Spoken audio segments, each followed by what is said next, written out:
Last week on the podcast, we talked about your summer succession plantings, things that you can plant in the summer and harvest in the summer on repeat. This week, it's all about fall, baby. I know it may seem like the summer growing season just started, especially if you have very few frost-free days, but this really is the time to be planning for a fall harvest. In order to get a viable crop before your first frost date or your first hard freeze or your Persephone period begins, the steps to get there start now. Today on Just Grow Something, we are talking all things fall garden planning, what to plant, when to start your seeds, whether to grow from seeds or seedlings, timing the planting, and getting to harvest. By the end, you will have a firm grasp on whether or not you want to tackle a fall garden and why I insist it's one of the absolute best times of year to garden in most areas. Let's dig in. Hey, I'm Karen. I started gardening in a small corner of my suburban backyard, and now 18 years later, I've got a degree in horticulture and operate a 40-acre market farm. I believe there is power in food and that everyone should know how to grow at least a little bit of their own. On this podcast, I share evidence-based techniques to help you plant, grow, harvest, and store all your family's favorites. Consider me your friend in the garden. So, grab your garden journal and a cup of coffee and get ready to just grow something.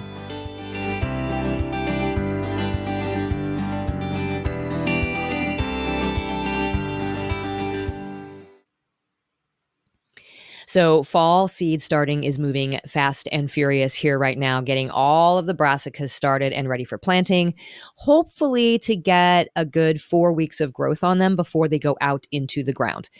The biggest mistake that I made when I first attempted growing crops to harvest in the fall was I waited too long to get them into the ground. It made sense in my brain that if I'm planting cool weather loving crops, I should wait until the weather began to cool before putting them into the ground.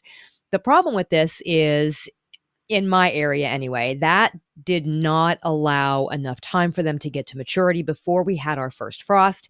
And for the crops that don't mind a frost, enough time for them to be able to get fully grown before our daylight hours dropped and their growth just basically slowed to a crawl. So I was planting probably in early September, just as things maybe started to cool off, and that was way, way too late. It has taken a lot of years to get the timing right, and it does change slightly every year based on what conditions I'm seeing in the garden, specifically the heat and the rain conditions.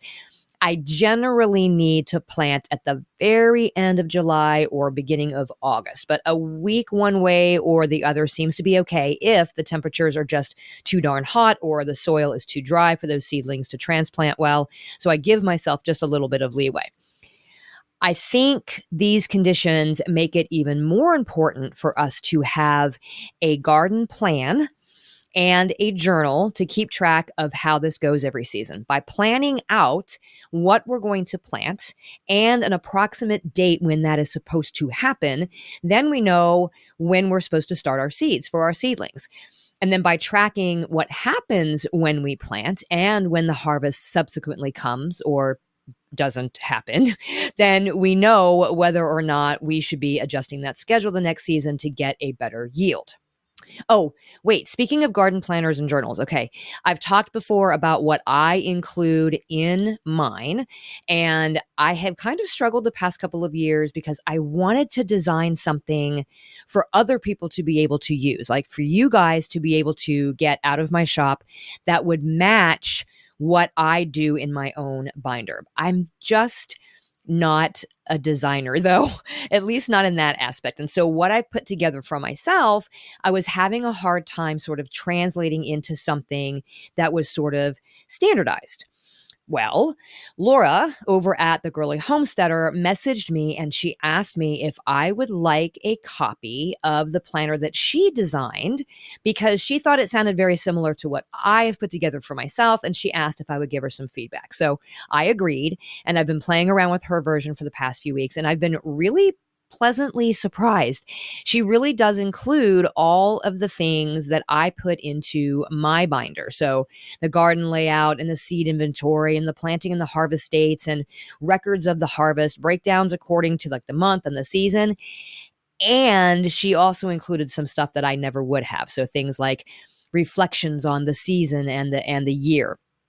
Plus, if you happen to have like a flock of backyard chickens, she has a place for livestock and other homesteading tasks.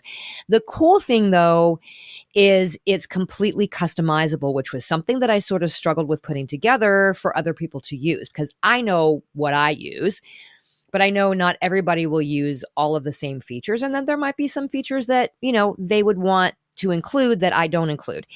And if it's something that like a journal or something that I buy, or a planner, I hate to see blank, unused sections in planners or journals, but the one that Laura put together is disc bound. So you can put it together in whatever order you want, and you can leave out whatever sections you likely won't use. So like if you don't have backyard chickens, you just leave out the section that talks about the livestock chores.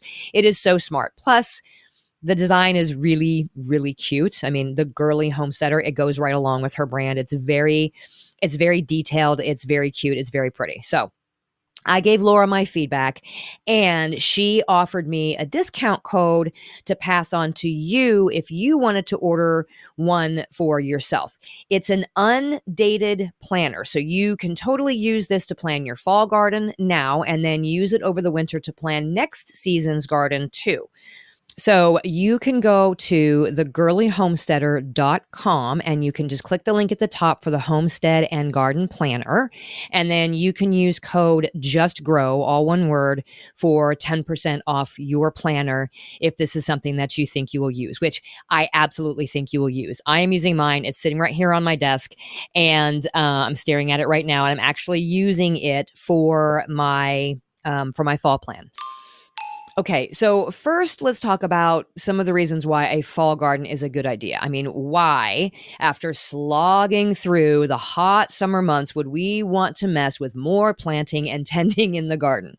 I mean, okay, if you're a cool climate gardener, this might not apply to you, but you get the idea. After messing with the bugs and the weeds and whatever during the main growing season, what benefits make the fall garden so compelling? It definitely has some advantages over the summer garden. Planting a fall garden extends the growing season. We can maximize the productivity of our garden and make the most of our growing space. Even just a late succession of one of our summer crops can boost the haul from our garden. Fall weather tends to be cooler, which is, of course, advantageous for certain crops, but it's also advantageous for us. Many of the vegetables like leafy greens, root vegetables, and brassicas thrive in cooler temperatures, and they often taste sweeter when grown in the fall. In fact, a touch of frost is even better for things like Brussels sprouts, spinach, and carrots, which really get a flavor boost. The problems found in spring crops, like bolting due to extreme heat, is less likely to occur in the fall because these crops are coming to maturity as the weather cools, not as it heats up. So this is a great time to try some of those failed spring crops again. Fall gardens are often less susceptible to pest infestations and diseases compared to spring and summer gardens. Many of the common garden pests and diseases start to decline as the weather cools down, reducing the need for extensive pest management. Those life cycles begin to end, which means fewer eggs and nymphs to worry about, and a chance to check out any adults that have to overwinter in the garden. Weeds also tend to be less aggressive in the fall, basically for the same reason the insects are, making it easier to manage them. And with less competition from the weeds, your fall crops have a better chance of thriving, plus it's a little bit easier on our back. Cooler temperatures in the fall also result in reduced evaporation, which means lower water requirements for our plants. This can lead to savings in water usage and savings in time spent watering the garden. And finally, if you don't want to plant a fully harvestable crop, you can actually plant cover crops or incorporate some sort of organic matter into the soil during the fall, which can enhance its fertility, its structure, and its overall health. The fall is the perfect time to add organic matter to the soil with very little effort from us as the gardener. So, planning the fall garden requires some considerations of timing, crop selection, and certain techniques to maximize our yield. So the first thing is, if you get a frost in your area, you need to determine your first frost date in the fall. So this date, obviously, marks when your temperatures typically drop to 32 degrees Fahrenheit and 0 Celsius, because that's when it can harm those tender plants. So I will leave a link in the show notes to how you can find your first average frost date. This is going to give you an idea of how late in the season you can plant. The second thing is to figure out what crops you want to use. Fall gardens thrive with cool season crops in most areas. Now, when I talk about a fall garden here and I talk about cool season, keep in mind you are going to have to adjust this based on your gardening area. So, when we talk, spring, in some areas, spring comes way earlier than it does here in central Missouri. The same thing happens with fall. So my fall weather probably starts maybe around the end of September into October, when it really starts to cool off. But, if you're in Florida, then obviously it's going to be a little bit later in the season. So when we say cool season and we say fall, make your adjustments accordingly, according to where it is that you're gardening. So things like leafy greens, lettuce, spinach, kale, Swiss chard, your root vegetables, carrots, beets, radishes, and turnips, all of your brassicas, broccoli, cauliflower, Brussels sprouts, cabbage, and in some areas, you can also get away with another round of peas. So whether that's shelling peas or sugar snap peas, this is one that I have not mastered yet. I am going to try it again this year because I love my sugar snap peas, and I generally can only get them to produce in the spring. So I'm going to try again for a fall harvest. Bush beans are another one that are really good for the fall garden. And then depending on your area, you actually can also do potatoes as a fall crop. Now, each crop has a certain number of days to maturity. It's going to be listed on the seed packet or in your catalog, wherever you're ordering from. That's telling you how long it takes from planting to harvest. So, to figure out when it is time to do these seeds or start these seeds, you're going to need to count backwards from your first frost date using those days to maturity. So if your first frost is October 15th and the crop has a days to maturity of 60 days, well, then you want to make sure that it gets into the ground by August 15th. Which also means that you need to count back for how many days it takes to germinate those seeds and how many weeks you want them to grow on before planting them outside if you are starting your own seedlings. So if that days to maturity is 60 days and your first frost date is October 15th, and we're saying approximately, okay, then you want to have it in the ground absolutely no later than August 15th, which means if it's a crop that takes about 5 days for it to germinate, well, now we're at August 10th. And then if you want to make sure that it has about 3 weeks worth of growth on it, well, then you're moving back 3 weeks, which means you have to start those plants sometime in the middle of July. Then this is if you're starting your own seedlings. If you're purchasing from a nursery, granted, some of this is going to be skipped, but also take into consideration the week or so that it's going to take to acclimate those plants to your garden conditions before you're planting. It's the same thing like in the spring. We don't want to just run out and buy some plants and then bring them home and immediately throw them out in the garden. We do need to acclimate those to our garden conditions. So take that week or so into consideration when you're figuring out these dates. Now, depending on your climate and the specific crop, some seeds are going to be started indoors. Some of them are going to be directly sown out into your garden. So in general terms, root vegetables should always be direct sown in the soil. They just don't like to have those roots disturbed. So directly out in the ground, the garden or in your raised planters is the way to do that. Some leafy greens can also be direct sown. So like your loose leaf lettuces, those are the things that you want to go ahead and throw out there in the garden. So cabbages or brassicas, like cabbages and broccoli and cauliflower and Brussels sprouts, and your head lettuces usually benefit from an indoor start just to get a head start on the growing season. It's easier to transplant them. It's easier to get the proper spacing when they are started ahead of time. But if you are in a very warm climate, you actually can start brassicas from seed right in the soil, your head lettuces too, but you will need to protect those small seedlings from critters as they pop up and be sure to thin them appropriately so they can get to full size. So, what other things should we be thinking about when growing the fall garden or planning the fall garden just to get the most out of our space? Many of these are similar to what we should be doing in the spring and the summer gardens too. And the first one is to utilize succession plantings. Okay. So again, we talked about this already. This involves planting crops in intervals to ensure a continuous harvest. So plant a new batch of lettuce every 2 weeks or two different varieties of carrots with different maturity dates at the same time. This technique is going to help extend your harvest period.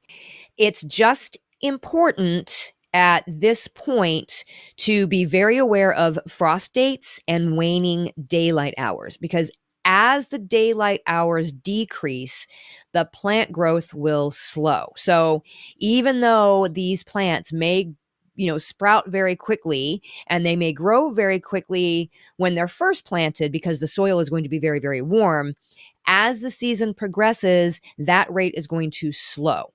So time out your successions on an actual calendar where you've marked both your frost dates and your Persephone period, so you have a visual idea of how frequently you can successively sow some of these crops. The next thing is to practice your interplanting. So whether you call it interplanting, intercropping, companion planting, however we want to refer to it, this is growing different crops together to maximize your space, potentially reduce the pests, choke out the weeds, which aren't nearly as much of a problem in the fall anyway. So it really does double duty here. My mantra is high, low, fast, slow, right? So plant your tall plants with your low growing ones and your quick maturing ones with your slower growing ones. So you've got radishes that mature very quickly, plant those alongside your slower growing carrots. So by the time you're pulling the radishes out, there's plenty of room for the carrots. Pair your leafy greens under taller plants like your trellised peas or beans or staked tomatoes. They benefit each other in that way, and you get more out of the same space in the garden. Now, of course, we can't talk about growing into the fall without talking about extending the growing season and protecting from frost. So, yes, you should know your normal or your usual first frost date, but that is not an exact science. In fact, it's probably only, spot on about 30% of the time. So make sure that you are prepared. Just like with the spring garden, we want to make sure that we have those frost protection measures on hand just in case. So if you see that all of a sudden there's an early frost coming, you can be prepared. So you've got those row covers. Those are the lightweight fabric covers that protect the plants from frost, but still allow the light and the moisture to come in. Make sure you have those on hand. If you can use those over some of the plants that are a little bit more sensitive to the frost, then you can get them to continue on a little bit later. We'll talk about that here in a second. Cold frames, another really good way to extend the season in the fall. Those little small transparent structures to put over top of the plants to trap in the heat. You've also got larger versions of this, which are caterpillar tunnels or hoop houses, those types of things that are going to cover the entire bed. And then let's not neglect the mulch, because the mulch is going to help insulate the soil. It's going to protect those roots from the colder temperatures. And that has just as much to do with the plant growth as it is the top part where the leaves and stuff are. So mulch, mulch, mulch, always mulch. I can't say it enough, mulch.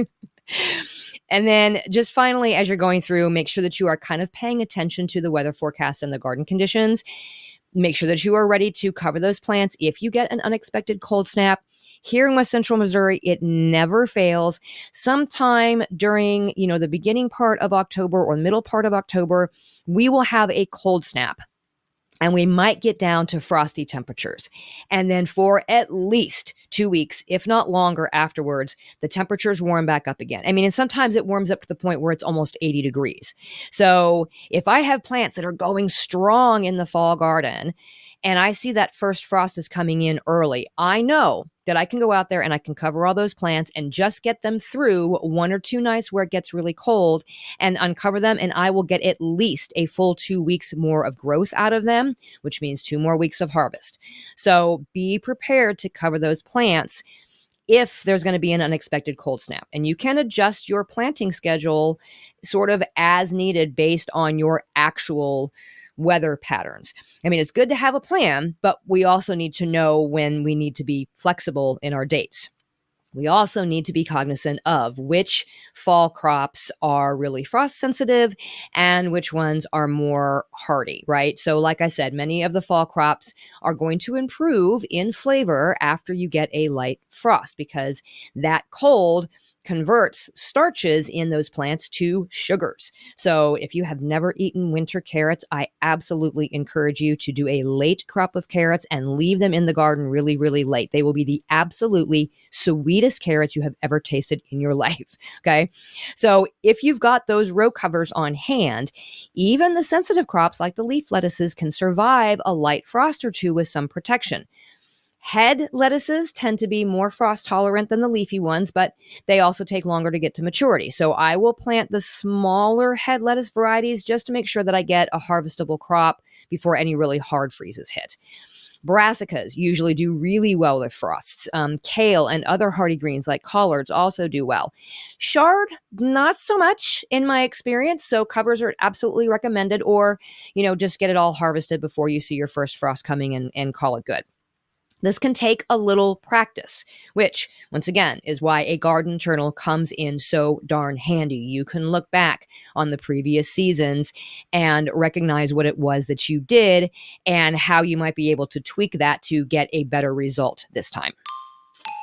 So let's do like a hypothetical, planting schedule for a fall garden in an area that has like an average first frost date of October 15th, right? We want to, right around now to mid-July, we want to start our broccoli, our cauliflower, our Brussels sprouts, and our cabbages, those larger brassicas that need some time. And then in very late July, we're going to start direct sowing our carrots, our beets, and our turnips.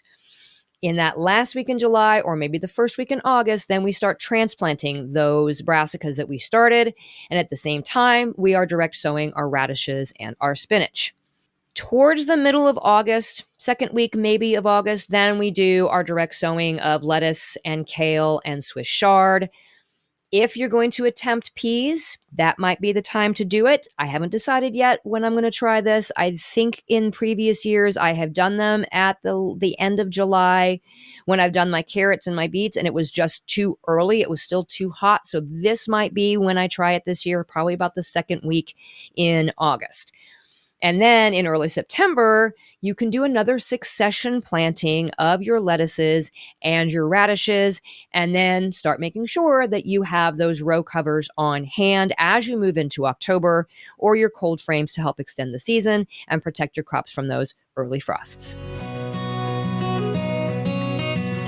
Now, if you're still not sure that you want to tackle the fall garden, or if you need a little boost to get you going, you can join my Fall Garden Planning Challenge. It is designed to take you step by step through getting your fall garden plan in place. So each day for 5 days, I send you an email with maybe a video or two that is designed to get you from zero to fully planned by the end of the week if you follow the steps. And it is totally free, okay? These emails are designed to get you into fall garden planning gradually, but intentionally. So by the end of the challenge, you are set up to jump into whatever seeds or plants you want to fill your fall garden with. And if you don't think that you have room in the garden for more stuff at this point, hello, interplanting and succession planting. So we'll go over exactly how you're going to figure out where it can all fit, what to plant and when, and even how to extend the season into winter with some season extension and planting techniques. So like I said, the challenge is absolutely free. And if you already planned on a fall garden, it's not a bad idea to take on this challenge anyway. It's always a good idea to take stock of what's going on and make changes based on current garden and weather conditions and patterns.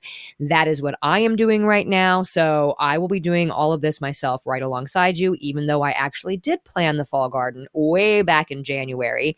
I am going to reevaluate now, and I encourage you to do the same. So you can head to justgrowsomethingpodcast.com/fall to get signed up. I will leave that link in the episode description and in the show notes. And if you're on my email list, you already have that link in your email box this morning, right after this episode releases. So just head to your inbox for all the info. Until next time, my gardening friends, keep on cultivating that dream garden and get that fall garden plan started. And we'll talk again soon. Thanks for listening to another episode of the Just Grow Something podcast. For more information about today's topic and to find all the ways you can get in touch with me or support the show, go to justgrowsomethingpodcast.com. Until next time, my gardening friends, keep learning and keep growing.